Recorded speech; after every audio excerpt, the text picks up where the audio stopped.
Bugün sizlerle birlikte Adobe Premiere Pro'da mevcutta var olan 5 yapay zeka destekli özelliği inceleyeceğiz. Ve YouTube'da hiç karşıma çıkmayan bir şeyle karşılaştım. Bunu da bonus olarak size anlatacağım. Yalnız şu an videonun sonuna atlayıp bonusa gitmeye çalışanlar olabilir. Aman diyeyim. Böyle bir hataya düşmeyin. Lütfen. Hepsini izleyelim ya. Böyle yapalım değil mi? Hepsini izleyelim yani sırayla. 1. Text-based editing. Bu çok yaygın olmaya başladı zaten. Neredeyse her YouTuber anlatmıştır bunu, görmüşsünüzdür. Premiere Pro yapay zeka destekli olarak videonuzu izliyor ve bunu text'e döküyor. Ama şu an Türkçesi maalesef mevcut değil. Onur Naci bayağı videolarında Adobe'a sesleniyor diyor. Artık Türkçe'ye getirin falan filan diyor. Biz de söyleyelim, Adobe artık Türkçe'ye getir. Türkçeyi yapalım be kardeşim, yani hani Türkçe olsun, bizim olsun. Onun için öncelikle videomuzu buraya attıktan sonra hemen bizim GTA 5 videomuz vardı, onu yaparak text panelimizi açıyoruz. Buna ulaşamazsanız Windows'tan yukarıda son altlarda text mevcut. Ardından benim videom 1,5 dakika civarı transcript diyoruz. Bu taramaya başlıyor. İşte birkaç saniye sürer falan filan diyor. Bu genelde uzun sürüyor. Bayağı uzun sürüyor yani, hani sinir bozucu olabiliyor videonun boyutuna göre. Ben o yüzden kısa bir video aldım. Türkçe içerisinde mevcut olmadığından dolayı bunu saçma sapan İngilizceye yakın bir şekilde anlıyor. Ama şöyle bir güzelliği var. Aralardaki boşlukları gösteriyor. O boşlukları da sildiğinizde tak tak tak bir jump cut gibi ilerleyebiliyorsunuz. Bu da işlerinizi bayağı hızlandırıyor. Yani nefes boşluklarını falan direkt silip atabiliyor. Evet, taramayı tamamladım. Mesela şurada 3 nokta var. Bu 3 noktada aslında nefes boşluğu bulmuş. Mesela ben bunu sildim. Orayı kesti attı. Şurada da bir 3 nokta var. 1.1 saniye diyor mesela. Onu da sildim mesela. Hemen timeline'da şurada gördüğünüz üzere burayı kendisi kesti. Şurada da var mesela ama bunu göremedi sanırım. Altta da mesela şunlar var. Bunları teker teker seçsem şöyle. Sildim.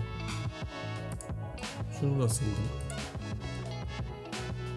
Son kısımdaki boşluğu da sildim ve aslında bize jump cut şeklinde vermiş oldu. 2. Auto reframe. Mesela burada yapmışız kurgumuzu. Bu yatay bir video. Ben bunu bir de size shorts olarak vermek istiyorum diye. Yani bunu tek tek yeni bir sekans açıp ayarlamasını mı yapacağız? Hayır. Premiere Pro yapay zeka ile bize bunu güzel bir şekilde sunuyor. Yani işimizi hızlandırma adına bize güzel bir şey sunuyor. Hemen şimdi auto reframe'i açıyoruz. Şu an mevcuttaki şu sekansımız. Bunun üzerine hemen sağ tıklıyoruz. Hemen şurada auto reframe sekans var. Buradan sekans name, o sabit kalabilir. Aspect ratio, target aspect ratio. Şimdi 9:16 bu standart Reels formatı. 4'e 5 eski Instagram video formatı ve 1'e 1 kare olan. Bizim işimiz 9'a 6 vertical'la, dikeyle yani. Hemen create diyoruz. Tak, yeni bir sekans açıyor. Üstüne bunları atıyor. Şimdi bir de tarama yapıyor. Bakın, analyzing de auto reframe sağ altta. Taramasını yaptı ve beni direkt merkeze oturdu. Kadrajın merkezine oturdu. Her şey hazır. Bitti. Bu kadar. Bitti. Yani aslında şu an beni de oraya odaklıyor mesela. Kamerayı hareket ettiriyor. Müthiş bir özellik. Hemen üçüncüye geçiyoruz. Color Match. Bu da yine hız kazandıran muazzam bir özellik. Var olan elimizde bir palet var diyelim. Mesela ben şu an Mad Max seçiyorum. Neden Mad Max? Çünkü yakın zamanda yeni bir Mad Max filmi gelecek ve bunu izlemek için gerçekten sabırsızlanıyorum. Çok heyecanlı. Mad Max'i ilk izlediğimde çok heyecanlanmıştım. O yüzden şu an yeni çıkacak filmi de bayağı heyecanla bekliyorum. Şimdi buradaki mevzu şu. Lumetri Color'a geliyoruz. Color Wheels kısmından Compression View'e geliyoruz. Şimdi burada bir referans kısmımız var. Şunun altında referansa Mad Max'i getirdik. Kendi timeline'ımızda da videoyu seçiyoruz ve Apply Mesh diyoruz. Tek tıkla o Mad Max'in o sarı tonlarını bize şu an vermiş oldu. Tamamen çalışmıyor, çok iyi bir şekilde çalışmıyor ama işleri hızlandırmak ve o genel atmosferi elde etmek adına gerçekten çok başarılı bir özellik. Yani yapay zeka ile bunları yapmaları da çok hoş. Hop, bonus. Şimdi videonun sonuna giden adam bekliyor şimdi. Bonus nerede diyor ama bonus tam ortada. İşte bonus tam ortaya koydum. Bu özelliği bulduğumda gerçekten çok şaşırmıştım. YouTube'da gördüğüm bir şey değildi ve yama notlarını, Premiere Pro'nun yama notlarını kurcalarken buldum. Mesela diyelim ki bir röportaj çektik ve röportaj içerisinde konuşmayı yapan adam takıldı. Ama biz de jump cut yapmak istemiyoruz. İşte bu noktada morph cut devreye giriyor.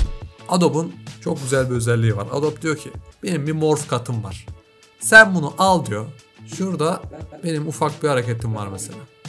Morph cut'ı al diyor, buraya at. Ayarlamanı yap diyor. Sahnede dikkat edin, el kol hareketlerinin çok olmaması lazım. Genelde böyle sabit bir şekilde karşıya röportaj veriyormuş havasında olması lazım ki bu morph cut düzgün çalışsın. Yani ağız ve yüz yapısını analiz ediyor ve böylece sanki o jump cut efektini atıyor. Bakıyoruz hemen. Dizi gibi ben oynadığımda dizi gibi. Takip bile ediyor. Otoframe'le de uygun çalışıyor. Ben oynadığımda dizi gibi haz almıştım. Bakın hiç sanki cut yokmuş gibi. Kare kare gittiğimizde mesela elde bir sıkıntı veriyor ama yüze ve ağza bakın. Fark edilmeyecek bir şekilde bunu yapabiliyor. Bu gerçekten çok iyi bir özellik ya. 4. Remix Tool. Şimdi yaptık, ettik, eğledik. Müzik atacağız. Yani hemen altına bir ambiyans bir şeyler çakalım diyelim.